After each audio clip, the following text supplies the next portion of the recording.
दोनों जिंदगी को बना भी सकती हैं और बिगाड़ भी सकती है।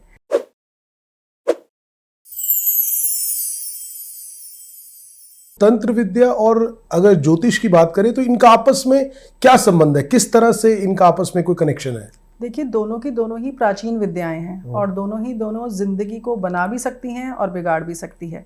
ज्योतिष की बात करें या हम तंत्र की बात करें, इन दोनों से ही जिंदगी को बनाया संवारा जा सकता है।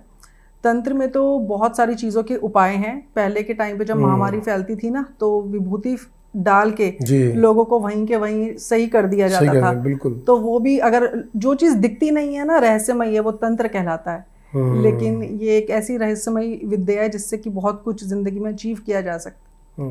लेकिन सपना जी कहते हैं कि जैसे पहले के जमाने में बात सुनते हैं कि भी जो तंत्र मंत्र है, विद्या है, ज्योतिष है, वो साधु संतों तक ही सीमित थी। कि आपको होता है ना कि गली में कभी साधु आए या किसी बड़े सात्विक महापुरुष के पास। आज देखते हैं कि आज के लाइफ के अंदर बहुत से लोग ऐसे हैं, आप हैं या बहुत सारे लोग और भी हैं जिन्होंने विद्या सीखी है, चाहे तंत्र मंत्र विद्या की बात करें, ज्योतिष की बात करें। तो क्या साधु संतों के अलावा आम आदमी भी अगर इस विद्या को सीखना जाए तो कैसे सीखा जा सकता है?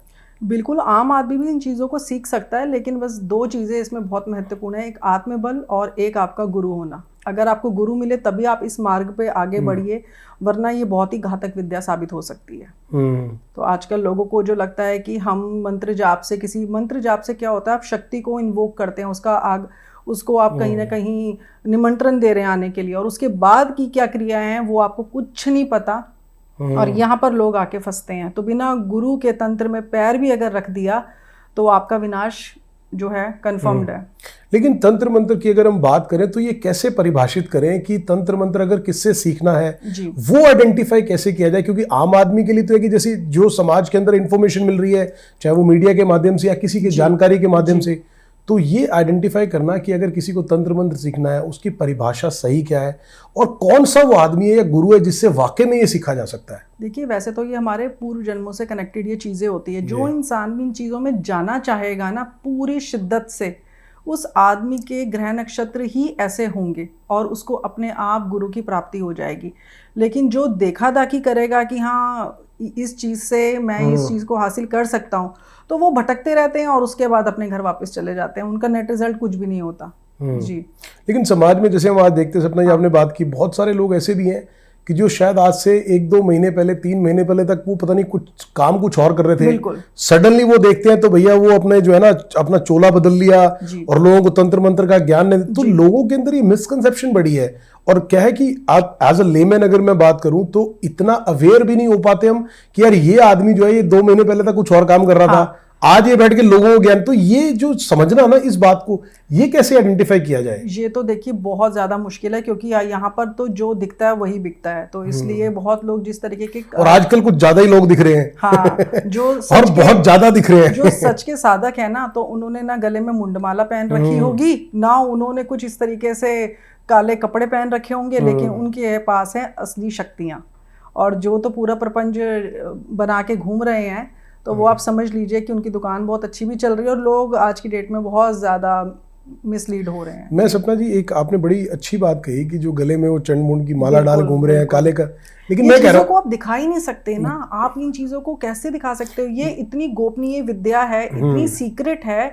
आप क्या कर रहे हैं ये आपका इतना पर्सनल मैटर होता है कि कई बार आपको अपने घर वालों को भी उन चीज़ों से दूर रखना पड़ता है। तो उनको पब्लिक कोई नेगेटिव प्रभाव आ सकते हैं उसके, एक्सपोज करना, तो फिर आप सोच लीजिए कि आपका विनाश अब आज सपना जी हमारे पास बैठी हैं, तो सपना जी ने तो कोई चंड मुंड नहीं पहना, कोई खोपड़ी नहीं पहनी, लेकिन ये मुझे समझ नहीं आती कि जिस चीज को देखकर पहली फीलिंग नेगेटिव आती हो, नकारात्मक फीलिंग आती हो, तो आपने बड़ी सही बात बोली कि ये तो एक सीक्रेट विद्या है जो आप तक सीमित है। तो ये जो लोग होते हैं जो खोपड़ी रख के वहां धुएं जला के बैठे होते हैं और गले में ऐसा डाल लेते हैं, ये ऐसा क्यों करते हैं? तो अगर ये इतनी सीक्रेट है तो इनको ये इस चीज का बोध नहीं है कि यार ये चीज बड़े तरीके से और सलीके से इसको प्रेजेंट करें हम? मेरे पूरे लाइफ का जो एक्सपीरियंस है, मैंने इन लोगों को 45 की एज क्रॉस करते नहीं देखा। उससे पहले ही इनको कोई ना कोई बड़ी घातक बीमारियां हो जाती हैं जो ऐसी क्रियाएं करनी शुरू कर देते हैं।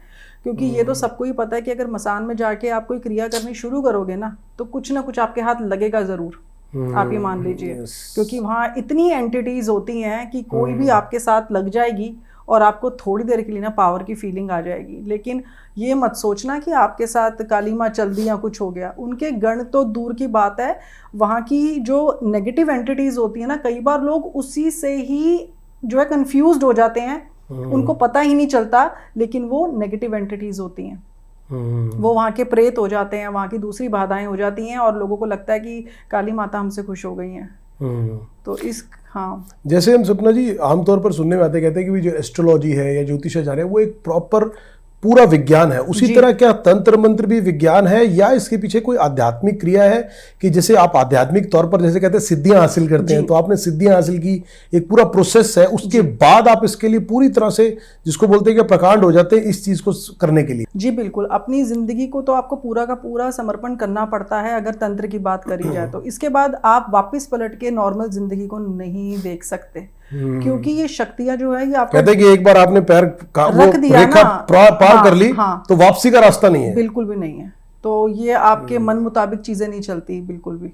तो यहाँ अगर आगे बढ़ गए तो ये आपका डीएनए पहचानती है, तो आपकी जन्मों जन्मों तक चीजें साथ रहती हैं।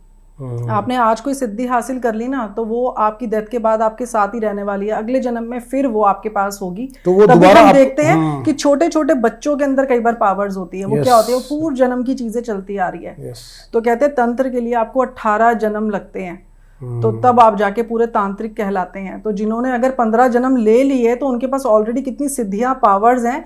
तभी कहते हैं गॉड गिफ्टेड लोग कौन होते हैं, वो पूर्व जन्म की सिद्धियां होती है जो गॉड गिफ्टेड हम कहते हैं।